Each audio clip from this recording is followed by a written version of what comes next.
This is Radio Heinlein, Episode 3, Lore Elevated.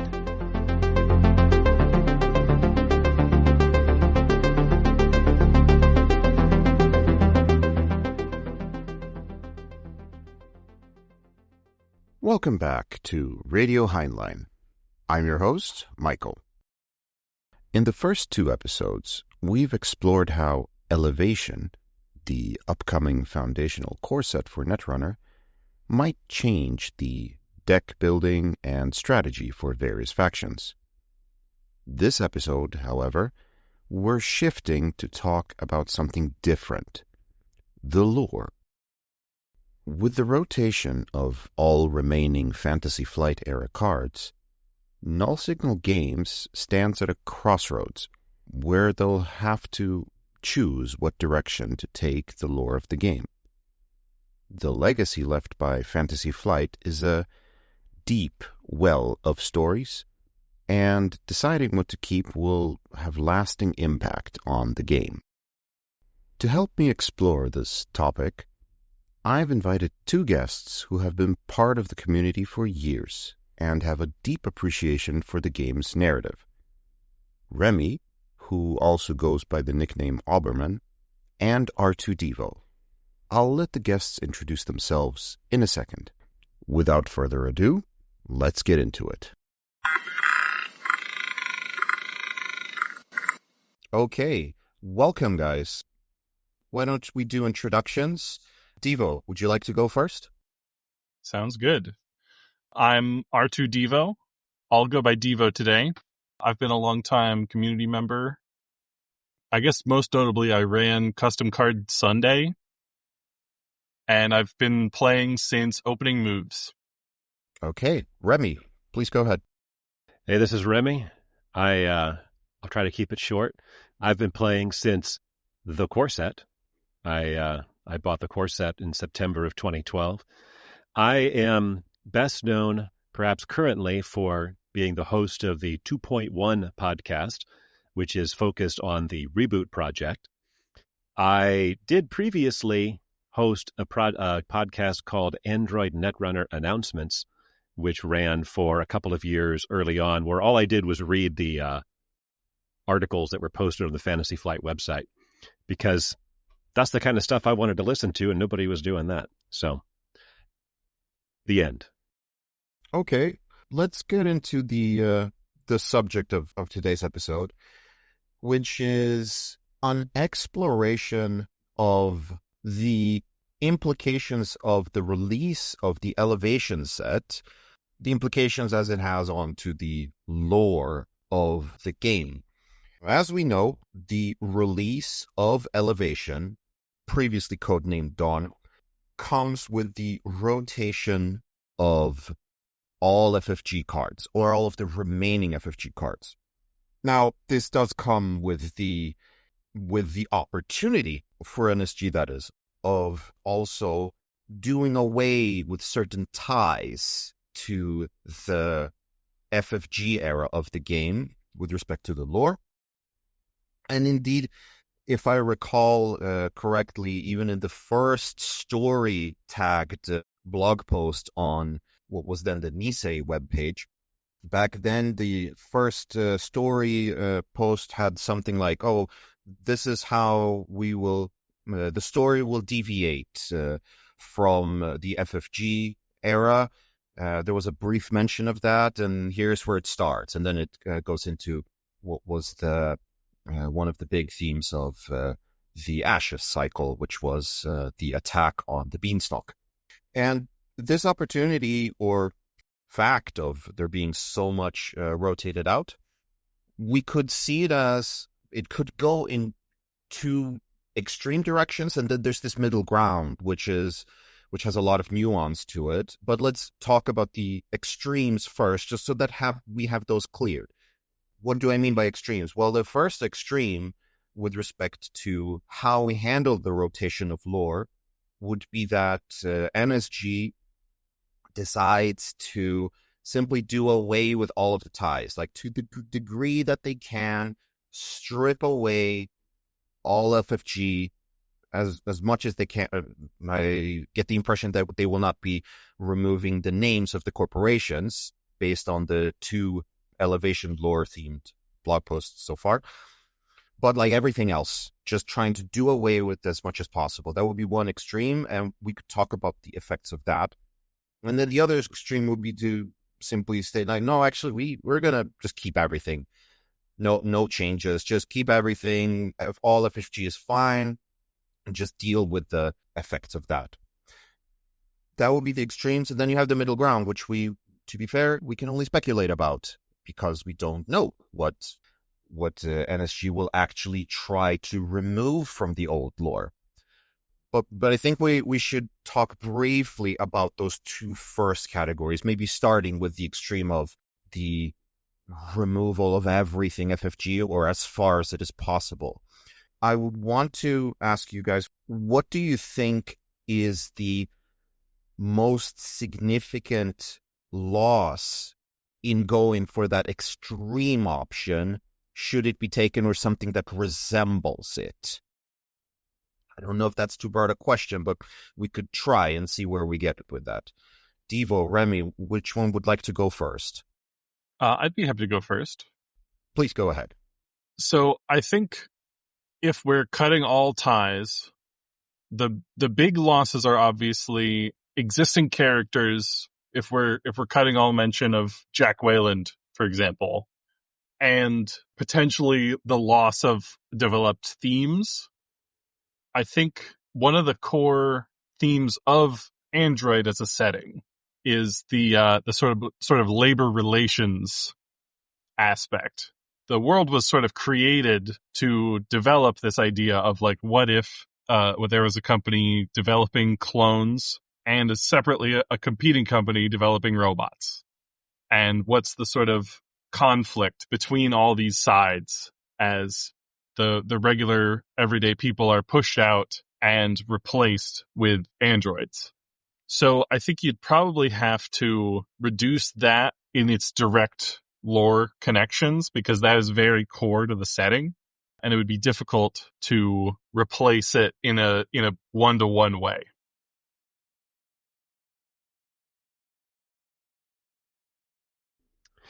Yeah, I'd agree with that. Obviously, there's a lot of ways that you can go with a semi-dystopian science fiction future, right? And the way that Fantasy Flight opted to go was, like Devo was just saying, it was Jinteki versus Haas Bioroid, clones versus androids, which they referred to as bioroids, versus actual people who need jobs.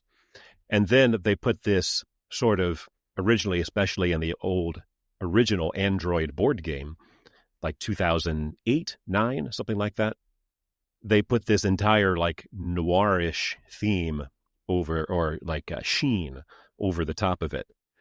And so that's obviously a very distinct and rich setting that they developed, that they were able to flesh out quite a bit with Android Netrunner by introducing some of the other mega corporations. And obviously, Fantasy Flight spent a lot of time developing that world. They had not only the Android board game and Android Netrunner, but then there were a couple of other spin-off board games. There was Android Infiltration, which Donald X. Vaccarino did, of Dominion fame.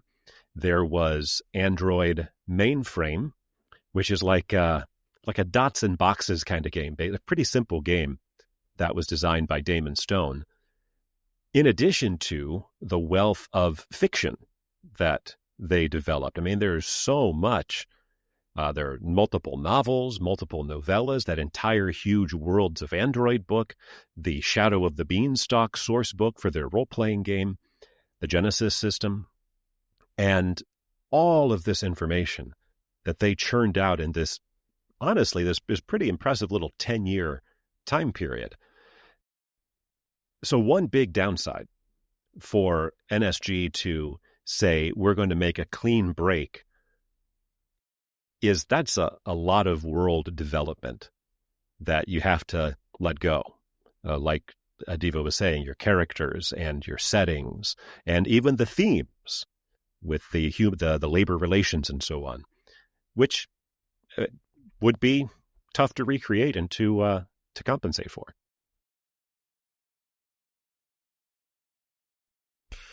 I find that, and I recognize what we described so far as downsides, but there is certainly a degree of, let's say, legal comfort in which I believe they have been pursuing, to at least to some degree, of, well, we're trying to cut ties because we honestly don't know what the future holds with respect to the Android Netrunner product and what would happen if that project was somehow revived.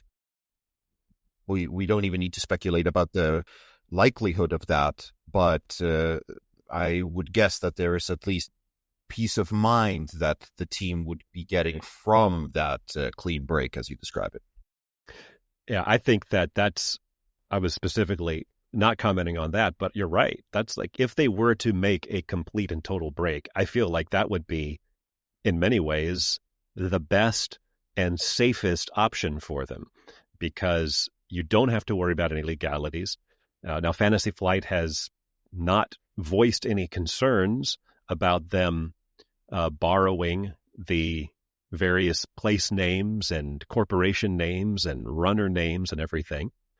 And maybe they can't. I'm no legal expert, and maybe NSG has looked into all of that stuff and they know that they're safe. But, for absolute freedom, and if you want to put it, again, there's so many different ways you can do this virtual dystopian kind of society, to be able to completely break ties, having rotated everything out. If you wanted to completely break all ties, I mean, so much freedom if you can do it.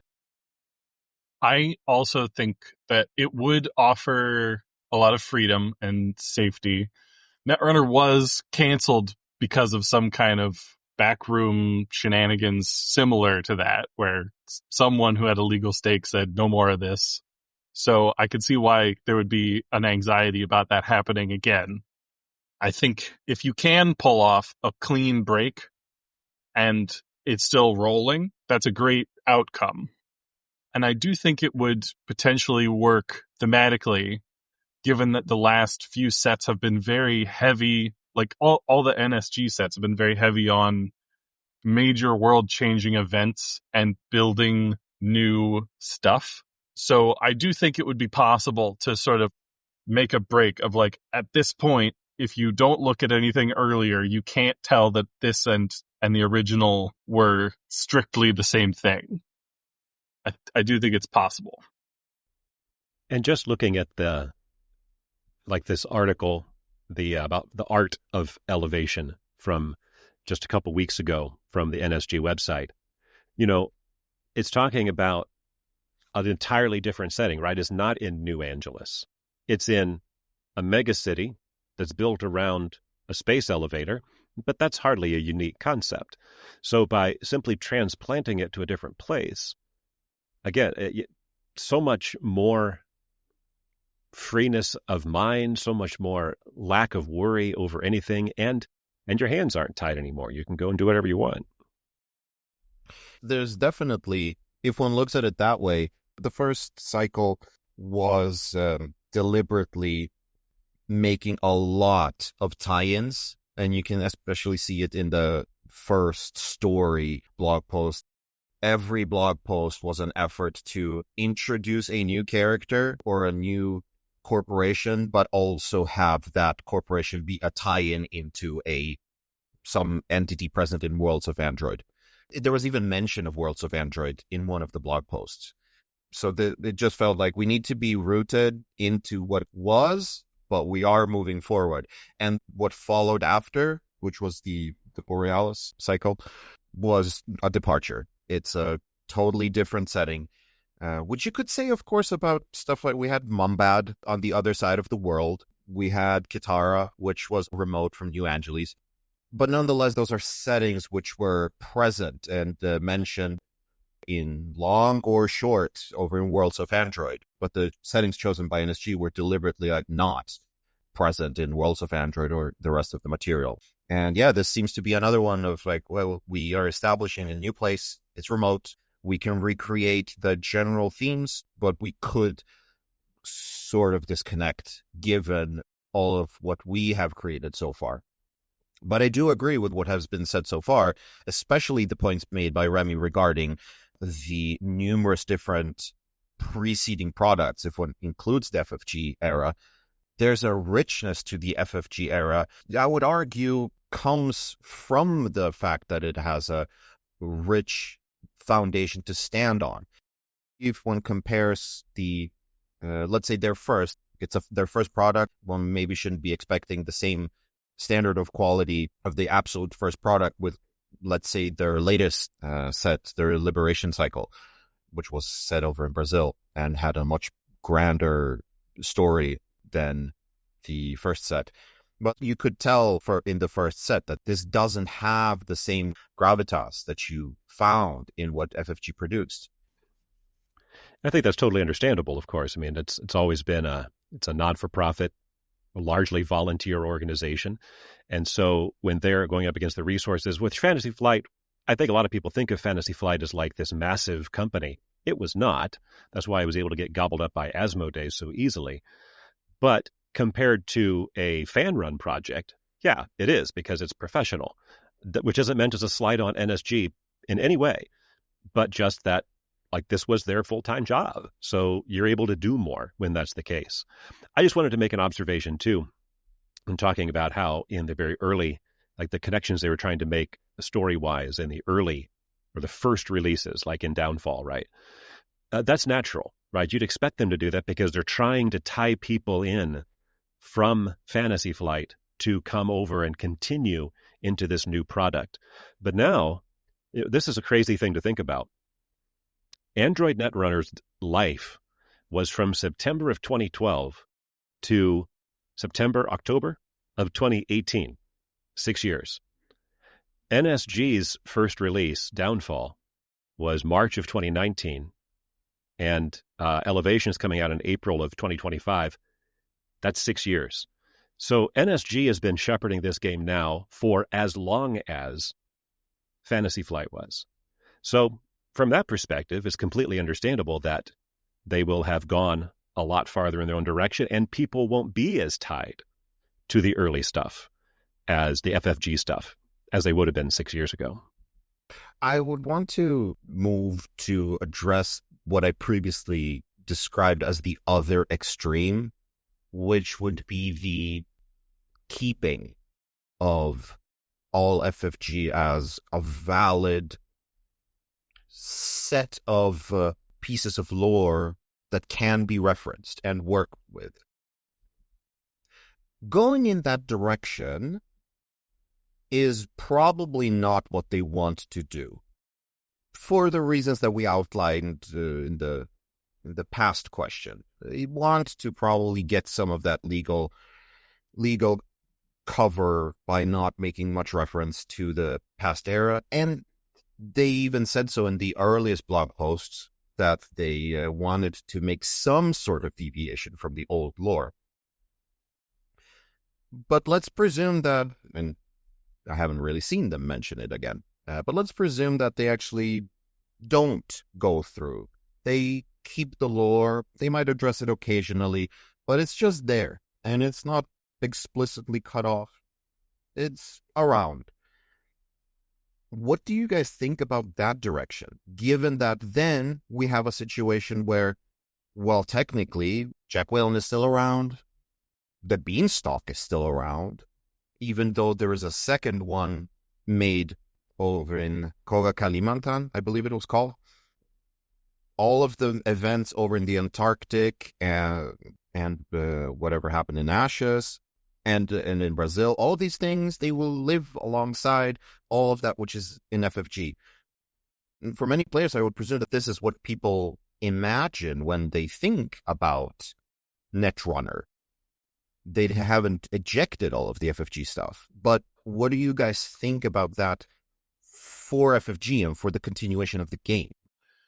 Well, obviously it has those legal implications, but I think something that people might not notice as much is that over the course of Android as a setting, there's been a lot of like thematic drift and aesthetic change. It's like the original game, Android, was very noir, very different style in every way, pretty much, than like the modern NSG releases. Like if you just go back and look at it, it characterizes the world in a very different way. And like if you just showed me the most recent set and the oldest game, I wouldn't necessarily think that they're directly tied together. Are we now including the original Netrunner from Garfield? You could include that as well. I was thinking the Android board game, although the original card game is also very, very different in its sensibilities. But I think that's kind of separate because it's a different universe technically. But Android started in a very different place than it got to even before NSG took over Netrunner. If you just look at the board game Android and the board game New Angeles, they're very different. And then, like, as we've gone along, the style of everything has shifted quite a bit. And I think it'll probably continue to shift even if we try to stick with the lore or drop the lore or do whatever, it'll continue to evolve.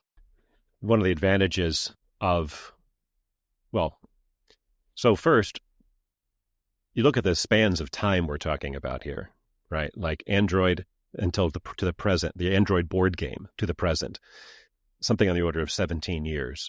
So, like Devo's saying, that kind of, the drift, I mean, that's an entire generation, right?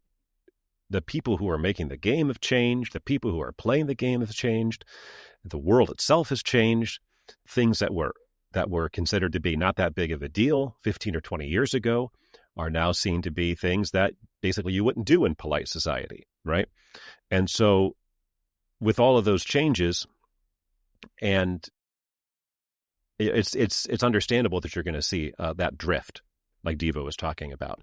But one of the advantages of still keeping a toe in that water, of that deep pool of lore and content that Fantasy Flight used is, well, one, you've got people, it seems like every week showing up on the Reddit that are saying, oh, hey, I used to play Netrunner. I stopped playing for this reason or that reason back when this set was out, and now I'm wanting to get back in. So having those little hooks throughout, even if it is something as simple as, well, you still recognize this is Wayland, this is Criminal, right? Those things still being present are going to be things that will hook in the older players. So that's one big advantage.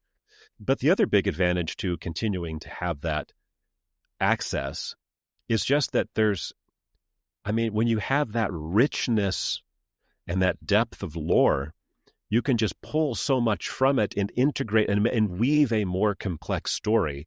Who knows what they're planning on doing narratively, but you can get really big payoffs when, you turn around and there's some story that leads up to Guru finally shows up as a playable character or something. That's not something that would be meaningful if you were going to completely abandon all of the old Fantasy Flight stuff. I think all of the players who have been along for the Netrunner ride for a long time are having very mixed feelings about the potential of actually unveiling Guru in any form.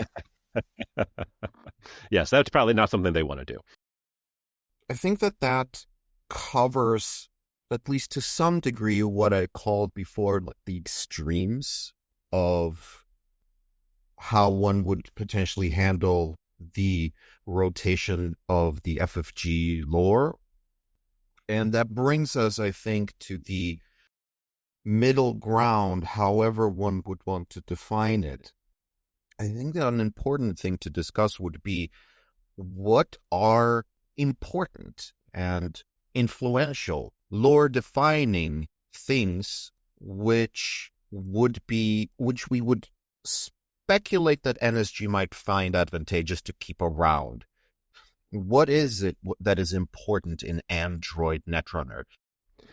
Yeah, so to me, despite the fact that it's called Netrunner, which suggests that the main character is the runner, I really think the main pillar of the setting is the corporations. So you've staked out these 4 corporations, and in the lore, there are others, but these are the 4 that they settled on for the Netrunner card game. And each one is holding a particular spot. You've got your media corporation, right, in NBN. You've got Wayland, which is this construction corporation, but, they've kind of got some dirty tricks to them too, right? Hasbioroid is about efficiency. And Jinteki is got their own aesthetic. I guess I can't speak to how much that classical Japanese aesthetic is present in the current card pool, but I know that was something that was certainly present in the early days, the first several cycles of Netrunner, especially in Honor and Profit. And then, naturally, the tension between Jinteki and Hasbioroid as they have competing products, essentially, that other people are viewing as not products at all, but people. And so with these sort of 4 pillars of these mega corporations, if you don't have that, well, I think you've got a very different setting. If it's a different, even if it's 4 different corporations, or 5, or 3, and no matter what the runners are, I think without those corporations, you'd really have got a different setting altogether than the Android setting. I think so as well. I also would like to add on that the runners do sort of feel like side characters, almost like they're today's guest star to fight against the perennial villains. And I feel like that has kind of changed in the NSG era. Like, it's much more about the runner characters. Like, they feel much more main character-y to me. And the corporations are sort of switching spots into today's, like, cartoon villain of, oh, today it's Jinteki sent some sniper to shoot somebody at a whatever. But it's kind of switching to being more about the runners in the NSG era. And that is understandable.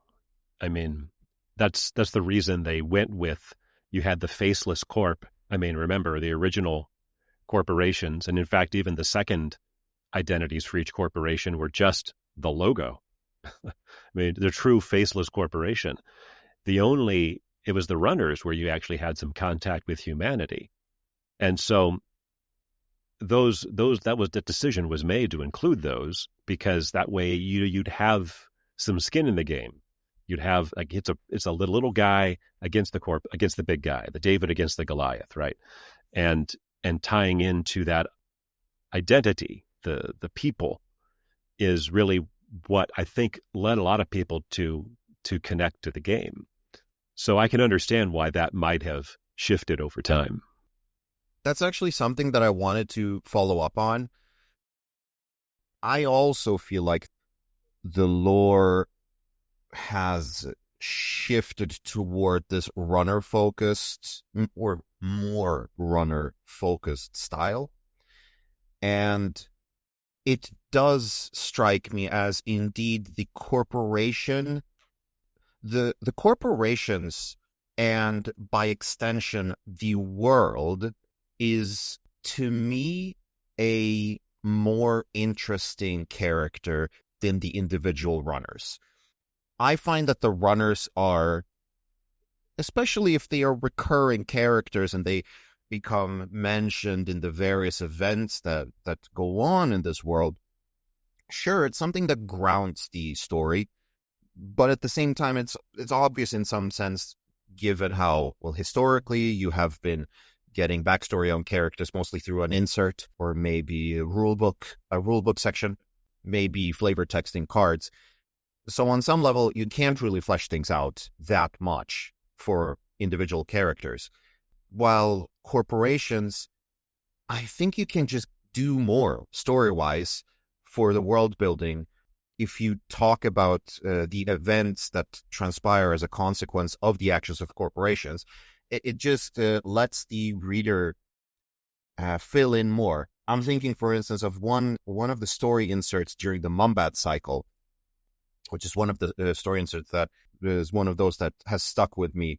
It was one where it was some clothing manufacturing plant, I believe, where a clone was reflecting about the fact that there were some executives coming over from Jinteki, and the clones, there was some unfortunate disaster where some clone got destroyed, like killed, and like there was only like reference to it being an absolute mess of body parts somewhere in the background. And this clone obviously being perturbed by this, and that clone also hearing off in the distance some talk about, well, there's this new line of clones that we could offer to your company, which will make them shorter so that you can have lower floors in this gigantic building, and that way we can adjust your production process.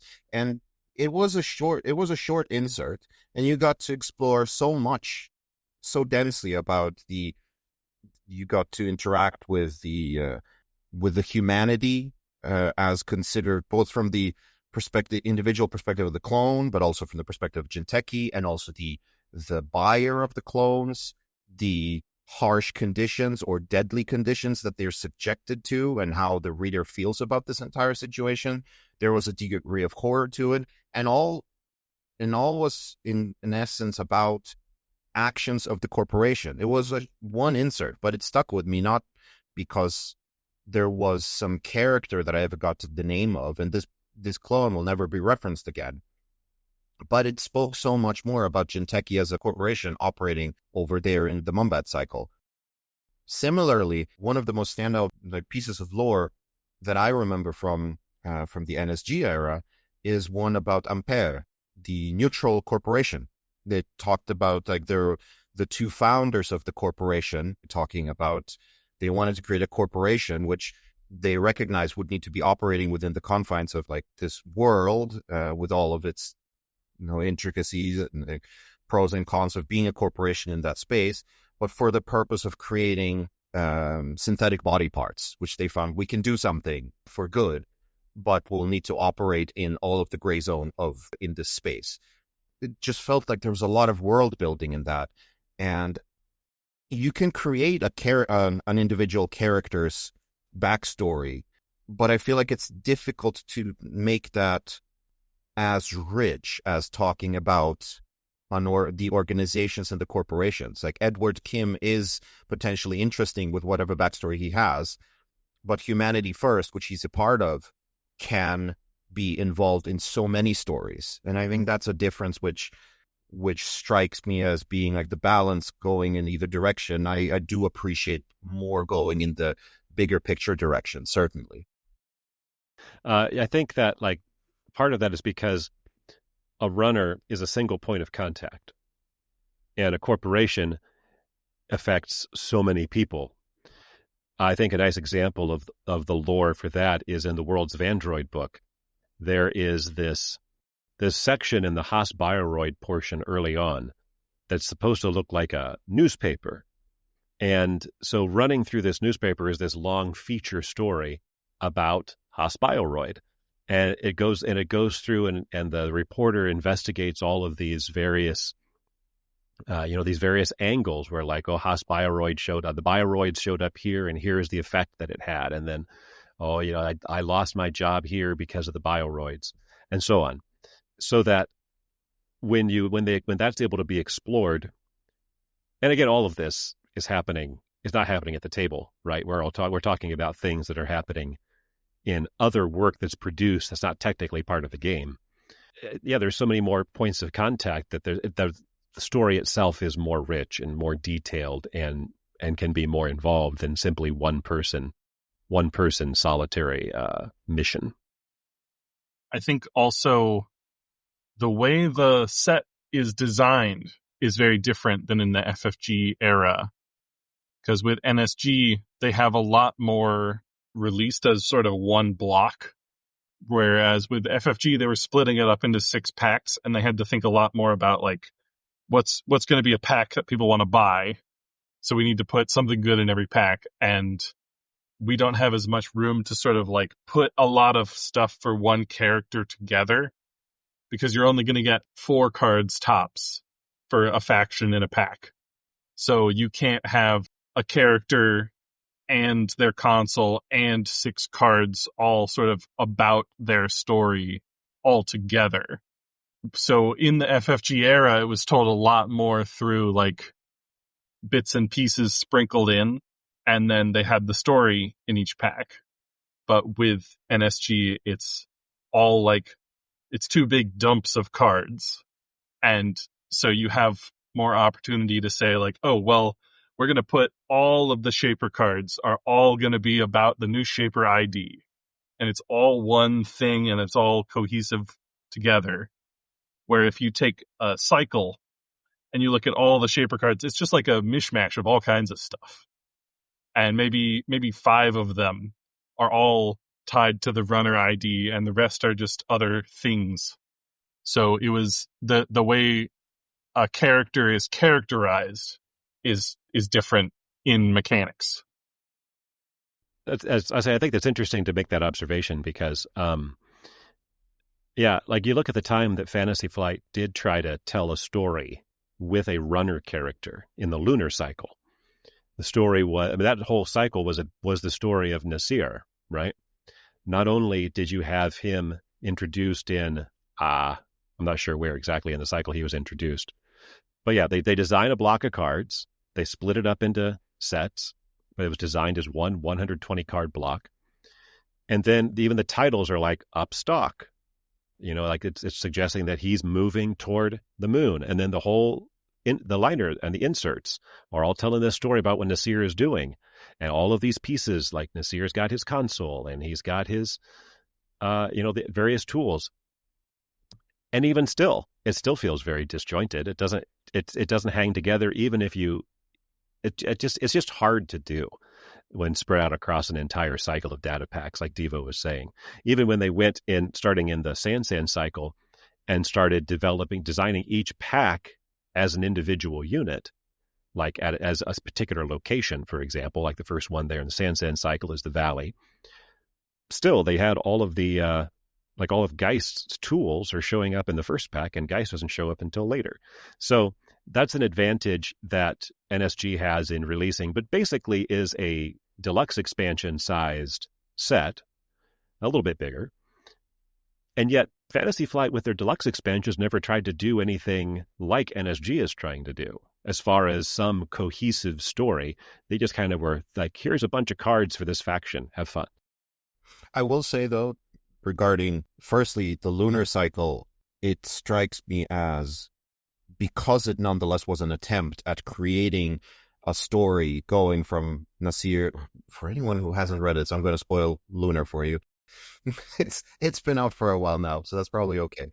But yeah, Nasir getting some information about like, oh, there's this interesting thing that you may find over on Heinlein, over on Luna, and going up there, he gets searched after for reasons not entirely clear. There's a hunt for the guy. Indeed, I forget the current, but there is a current card which is precisely about that, where the current, where you get 10 credits if someone plays a particular card. His face is on that. They're chasing him.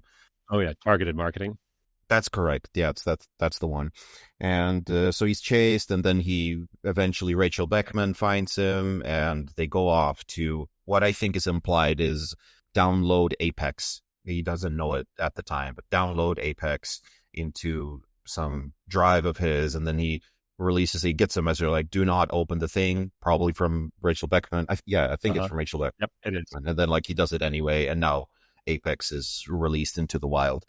It's never implied directly that it's Apex, but I believe that's right. They don't say it definitely, and then Apex doesn't come along for another, not in the next deluxe cycle, but the one after, right?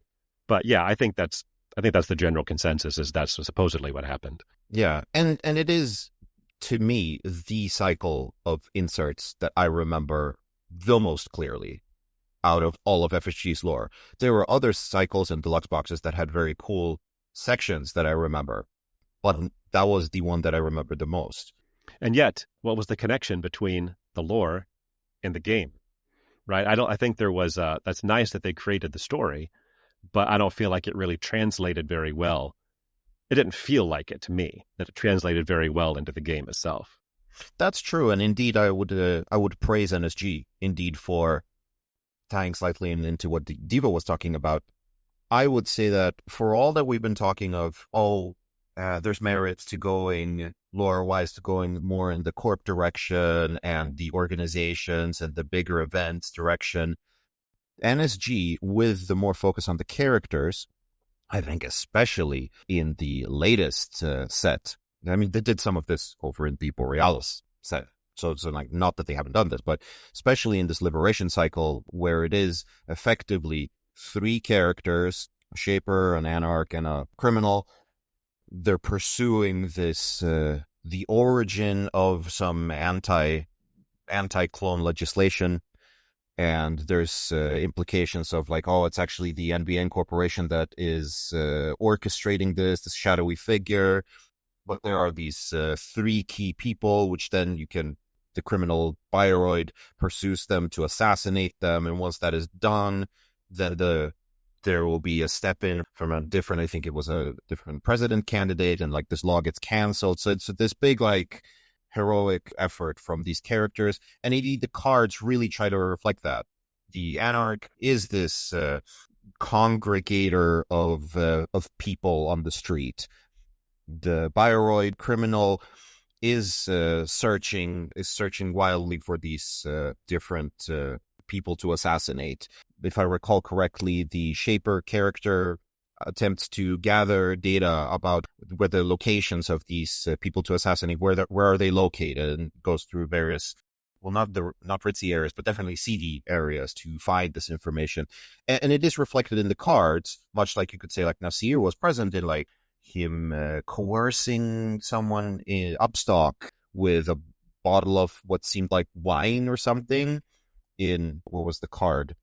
Social engineering. You can see it there. Like, yes, it was there, but it was so much. We've really gotten to see the stronger version of this. If one was hoping to see what would it be like to really see more cards and more story given to the characters in these stories, the runners, we're actually getting that. And I must applaud them for, at least for anyone who wanted more of that. I feel like we've been given that. Like we're actually getting that over in the NSG side of things. And it deserves praise if that is what one wants. I think one is definitely getting that. It's interesting. I maybe I just need to pay closer attention to the art, because I pulled up social engineering. I'm like, yeah, that is what that is from the story. I hadn't picked up on that before. So maybe I'm just not paying enough attention to detail. I've been looking at the cards in the Shaper and neutral cards in Lunar for a minute, and the story is like barely present. So there's Nasir and there's social engineering right away. And then there's also fragments that are like the whole big goal to get. But that's what's in the first pack with him. Then you keep looking, you're like, maybe Ghost Runner maybe is another thing that Apex is implied to be. But really, a lot of the cards in that set are just kind of laying the groundwork for Smoke to do a whole other thing, do the stealth stuff. The only other cards that jump out as Nasir related are Astrolabe and maybe Sage, maybe Collective Consciousness, but like not really. I guess Sage is connected just because he's like a world traveler. And Rachel Beckman, of course. Oh yeah, and Rachel Beckman. But there's not any other strong thematic connections in the whole set. If I was to try to steer this, however, so we have a comparison between a bit of what was maybe more the style of the cycle design of FFG, and maybe a bit about how NSG has done things. What I would ask is, we've talked about the general theme of, angling the lore toward the corps, the organizations, the world, that would be something that maybe we find like, okay, that gives this kind of character of lore. Whereas if you go more toward the characters, that gives this character of lore. But are there things, let's say individual characters, which you think would be important to keep, individual locations, which if one drops them out, you lose important things? Are there, you could say, named things, named technologies, named locations, named characters? Are these things something that we feel, if you pull these things out, are there a lot of things that fall as a consequence? Or is that not as important as the broader themes we've been talking about? I think the biggest losses would be Caprice Nisei, maybe the most developed character in the setting. She has had a lot of focus and she's been in it since the very beginning. And it's kind of a unique corner of the universe. There's not really a lot of other psychic clones, obviously. It's kind of all her, but she's very sort of central. I think you would also probably lose something if you had to like scrub out the distinctions of Heinlein. Everything about how the moon as a city is technically a district of New Angeles, and it creates this weird dynamic where the corps still have a lot of power there, but it's also tied into happenings on the Earth. It would be hard to preserve that, although that doesn't seem like it's a big focus at the moment. Yeah, I agree with that. And yet there really, I don't think there is really all that much. I mean, you think about on the corp side, you'd think that the most important thing would be the executives, like Director Haas and Chairman Hero and Victoria Jenkins and the board, but they just, whether it's just because of the way they are implemented or what, it just never seemed like they really made much of an impact. They were present, but they never really got used in any serious decks, right? And then as far as the runner side, I think that's the interesting thing is what specific runner character, Cady Jones, could Smoke, maybe Smoke is on so many cards. Like there's maybe one character that you'd like to see stick around because, I mean, she shows up on cards from way back in the core set, even though she doesn't actually appear in the game until, Flashpoint? It's pretty far in. But otherwise, all the other characters, all the other identities, I mean, yeah, the FFG rotated out a lot of them themselves. And that was the plan, was to rotate them out. So I don't think you really need to worry too much about holding on to, and that makes them interchangeable in a way. It's part of why the corporations, I think, are so central. Like the corporations, maybe their IDs change, maybe the division you're playing changes, but the corporation is always there. The runners come and go. Even, like we're seeing here with this new setting on Elevation, even New Angeles itself is not actually crucial to the development of this world. Fantasy Flight even left that behind when they went to Sansan and to Moombot and to Katara. So they set the pattern for why we don't need to be too overly grounded in locations and people from the history of the game.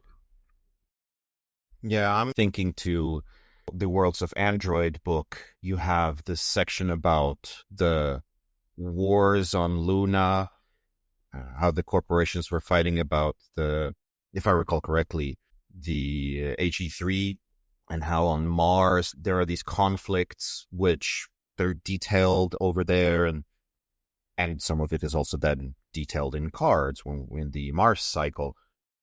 But I suspect that probably you could drop some of that.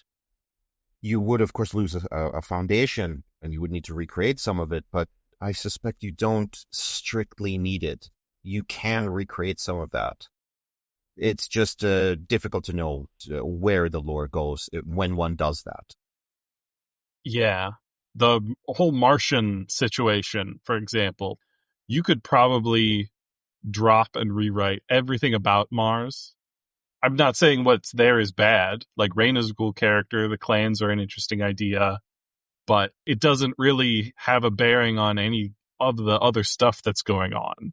So it would be not too hard to do something like that, to just have a new cycle on Mars, totally divorced from the previous one, and rebuild that way. And even though they had all that information about Mars in the Worlds of Android book, which was released, I want to say, in the spring of like 2016, the actual Red Sand cycle didn't start for over a year after that. So that was all sort of almost like teaser stuff that was showing up in the Worlds of Android. At the time, there were no cards for it. So yeah, not only could you redo the Mars stuff, but for that matter, why be stuck with Mars? If you want to do stuff out in space, there's plenty more on the moon that was never touched. And Luna is, I think, in many ways, far more central than Mars to the lore. And then there's all the other, the solar system's a big place. If they wanted to branch out, there's a lot of places to go. But for that matter, Earth is a big place. And there's a lot of people living here. So there seems like there'd be no shortage of stories, even if they just stay on the ground. Well, I think we've covered a lot, but in the interest of wrapping up, to not drone on for too long, is there anything else we want to cover now? I think that the world is exciting, and I can't wait to see where it keeps going. And I'm happy for NSG that, they finally unleashed themselves from their Fantasy Flight deadweight, so to speak. They can now be their own group, and sky's the limit.